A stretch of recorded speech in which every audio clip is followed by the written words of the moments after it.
Alors, bonjour Alain. Bonjour Yann. On est aux rencontres citoyennes internationales de Vierzon. Vous êtes Alain, vous représentez le collectif Santé Mauges. Alors, je vous laisse vous présenter succinctement et puis dire d'où vous venez. Alors le collectif Santé Mauges d'abord vient des Mauges. Les Mauges, c'est une région autour de Cholet, au sud de Nantes. Donc une aire géographique, hein, donc très très spécifique. Le collectif Santé Mauges, moi j'étais soignant, hein, donc j'étais infirmier et ensuite naturopathe. Et le collectif a été créé en décembre 2020 suite au deuxième confinement avec 4 soignants dont un médecin.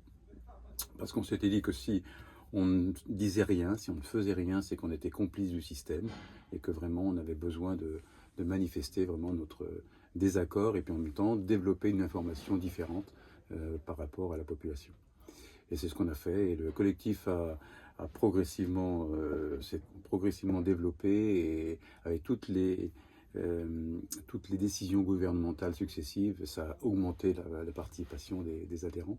Et aujourd'hui, on est plus de 2000 adhérents dans le collectif. Donc, Oui, c'est un gros collectif du coup. c'est un gros collectif, justement, comme il était assez important, on s'est réparti en 6 secteurs géographiques. Donc pour que sur chaque secteur, il y ait une petite équipe qui anime un peu le secteur pour de l'information locale, quoi. Et on a un comité à partir de ces antennes, ce qu'on appelle des antennes. Il y a 6 antennes. Il y a un comité donc avec les représentants de chaque antenne et un comité d'une trentaine de personnes et qui est vraiment le moteur du collectif pour développer les actions qu'on a envie de développer. D'accord. Soit... Alors, c'est quel type d'action? C'est de l'information, mais il y a du soutien aussi ou... Alors, il y a trois points qui sont importants au niveau du collectif.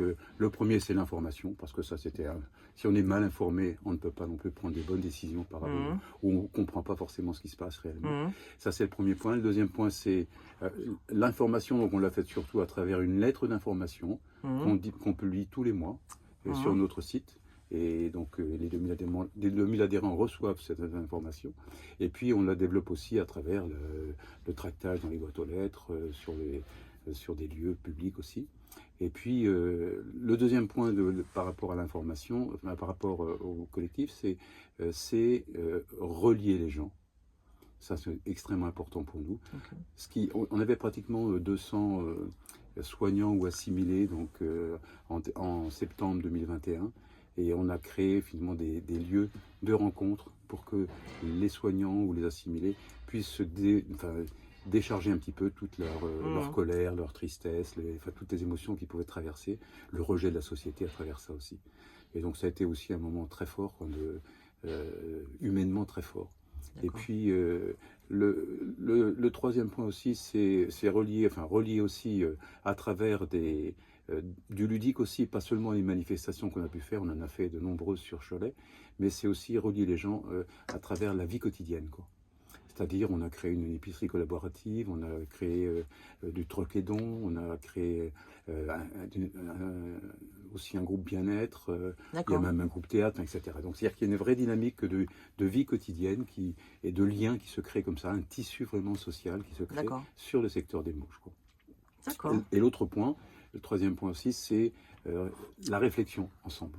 C'est-à-dire se donner les temps d'instants de réflexion. C'est pour ça qu'on a beaucoup invité des experts, style Pierre Chaillot, Laurent Micheli, Jean-Dominique Michel, Aminoum Lille, le pharmacien. Également Louis Fouché aussi.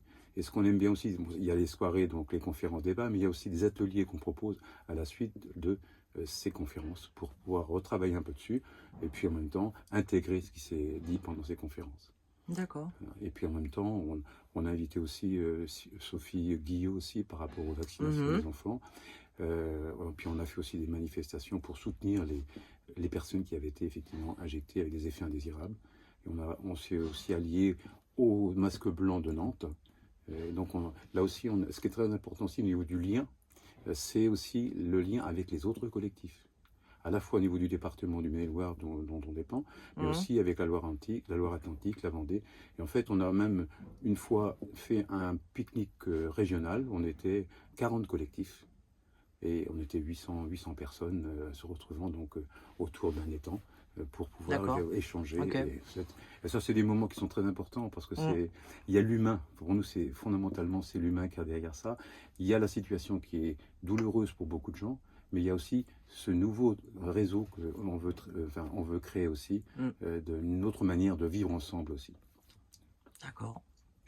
Et qu'est-ce qui vous a amené à vous engager pour faire tout ça, en fait?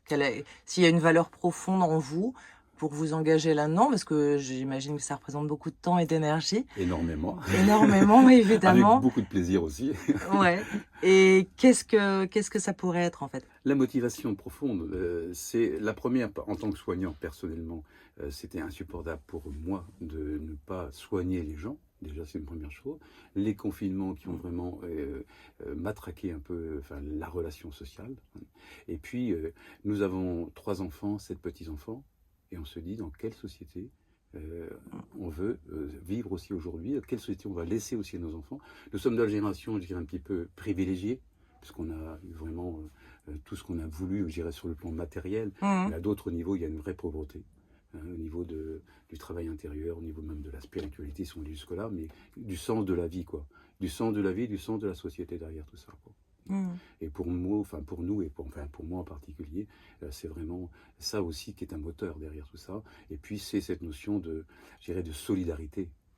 Là aussi, on est avec des effets indésirables des vaccins, par exemple. Je veux dire que personnellement, j'ai pas été touché, mais dans mon entourage proche non plus. Mais quand on a participé l'an dernier à ces journées de Vierzon, je veux dire que moi j'étais extrêmement touché par les témoignages des personnes qui viennent avec leur canne, leur béquille, ou des parents qui sont là et dont les enfants sont décédés, quoi. Ouais. Alors, c'est vrai que c'est très, au niveau empathie, c'est très très fort. Ceci dit, il y a beaucoup de gens qui savent et qui pour autant ne s'engagent pas, en fait, ne donnent pas de leur temps. Donc, ça veut dire aussi que dans les collectifs, il y a quelques personnes qui donnent énormément et puis des gens qui donnent pas du tout. Donc, bon. Ok, bravo pour votre engagement, en tout cas. Chacun sur son chemin aussi. Il n'y a pas de jugement par rapport à ça. Nous, on a la chance d'avoir effectivement un noyau moteur assez important, et ce qui nous donne aussi de l'enthousiasme et du dynamisme pour continuer et pour durer. Ça fait 4 ans. On s'était dit au départ, en 2020, on en a pour 4 mois, on verra après, quoi. C'est ça. Ça fait 4 ans, plus de 4 ans que ça dure pour nous, et 5 ans même pour la crise en tant que telle.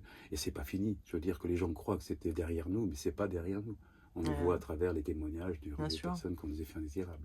Et est-ce que vous pourriez dire que vous puisez beaucoup d'énergie aussi entre vous, le fait d'être en lien les uns avec les autres, ça vous redonne l'énergie pour continuer? Ah bien sûr. Je pense que si on était seul, on arrêterait. Mais là, on sent à chaque fois, on se réunit une fois par mois au niveau du comité, et à chaque fois, on ressort tous regonflés de cette réunion parce que on sait que ça sert à quelque chose, que ça a du sens collectivement pour la société, mais ça a du sens aussi individuellement, parce que c'est aussi un espace de transformation personnelle aussi à travers ce qu'on peut ce qu'on peut vivre ensemble, quoi. D'accord. Alors, la deuxième question, c'est en quoi vous pensez que ces rencontres citoyennes internationales à Vierzon sont particulières, importantes, nécessaires? Je crois que la première chose, c'est la solidarité. Solidarité avec les personnes qui ont beaucoup souffert et qui souffrent encore beaucoup par rapport à ces effets indésirables. Ça me paraît essentiel. Et puis, c'est le lien aussi qu'on crée à travers au niveau national et international. C'est-à-dire que c'est un réseau qui se crée aussi et qui est favorisé par ces rencontres de Vierzon. Donc là, par exemple, en tant que collectif Santé Mouche, vous avez rencontré d'autres collectifs, vous prenez des coordonnées? Exactement, c'est ça. Les coups de téléphone, on sait qu'on peut se rencontrer, on sait qu'on peut aller sur Paris aussi. Et on a aussi... on se connaissait déjà, je dirais, en tant que collectif, on savait que ça existait, mais là, il y a des rencontres personnalisées, et donc se voir en chair et en os, c'est quelque chose d'extrêmement important. Et ça change tout, par rapport même à une vidéo. Bien sûr, bien sûr. Et puis, je vois par rapport aux Parisiens, par exemple, on a soutenu le docteur Aminou Mlil dans ses procès, ses auditions devant le Conseil national de gestion des praticiens hospitaliers, devant le Conseil de l'Ordre. Et à chaque fois, il y avait un collectif parisien qui coordonner avec nous en fait ce soutien sur place. Donc c'est quelque chose d'assez merveilleux humainement. C'est pas plein de gens qu'on n'aurait pas rencontrés c'est clair. s'il n'y a pas eu cette crise. Donc on dit aussi quelque part merci la crise, malgré je dirais les douleurs de certaines familles qui ont été touchées profondément avec les vaccinations, enfin les pseudo-vaccinations. Mais ce réseau humain est pour nous extrêmement précieux, quoi. Oui, la crise qui amène à reconsidérer ses valeurs et reconsidérer donc l'humanité, la solidarité et Complètement. des valeurs fondamentales. Bien sûr. D'accord. Et bien la toute dernière question, si vous pouviez changer une chose maintenant d'un seul coup de baguette magique, tout est possible. Quel est pour un changement de paradigme dans les années à venir, ce serait quoi? Il n'y a pas de coup de baguette magique. Oui, alors je sais. C'était en fait l'idée, c'est de se dire si on pouvait tout faire, qu'est-ce que pour ramener peut-être à quelque chose de. Pour moi, je crois que si il n'y a pas un changement personnel, le monde ne changera pas. C'est-à-dire que c'est vraiment, enfin c'est ce que disait Gandhi et c'est là-dessus aussi qu'on s'appuie au niveau du collectif. Mais soyez le changement que vous voulez voir dans le monde, quoi. Et si vous ne changez pas intérieurement chacun, collectivement, ça ne changera pas et on reproduira les mêmes choses. Mais changer quoi, par exemple? Si un changement personnel, ce serait un changement sur quoi? C'est un changement sur, je dirais, la tolérance. On a appris aussi à travers les non-vaccinés et les vaccinés, on a appris aussi progressivement à ne pas vouloir convaincre les autres qu'on avait raison. Simplement, avoir de la tolérance, de la bienveillance. Et pour moi, ça, c'est quelque chose de fondamental. Et on voit bien dans le collectif, il y a des personnes qui étaient des militants syndicaux, politiques même, qui ont complètement changé. Changé parce qu'ils étaient dans la revendication. En fait, pour nous, c'était... On a commencé, je dirais, le mouvement du collectif à travers... On était contre les décisions gouvernementales qui étaient prises. Et aujourd'hui, on est pour construire un monde différent les uns avec les autres. Et ça veut dire le monde ne sera différent que si chacun d'entre nous aussi évolue à travers ça, quoi. D'accord. Et pour moi, c'est vraiment... Il y a un corollaire par rapport à ça. C'est que permettre à chacun d'offrir le meilleur de lui-même au service du bien commun. Je veux dire que si on arrive à ça, et ça veut dire que dans le comité où on travaille là-dessus, parce que on peut reproduire aussi le schéma de il y a les chefs, quoi, hein, il y a les moteurs, etc. Ok, mais chacun a quelque chose à apporter, quoi. Et si on est là-dedans, et si on partage tous nos talents, et avec les différences qu'on peut avoir, les points de vue qu'on peut avoir différents aussi, eh bien le monde change, quoi. Et je dirais que le collectif à ce titre-là est comme un laboratoire, quoi. Laboratoire d'évolution de la société. Et si nous changeons, eh bien effectivement, le monde sera meilleur, quoi. Parfait. Bah, écoutez, merci beaucoup à vous. Merci beaucoup. Merci.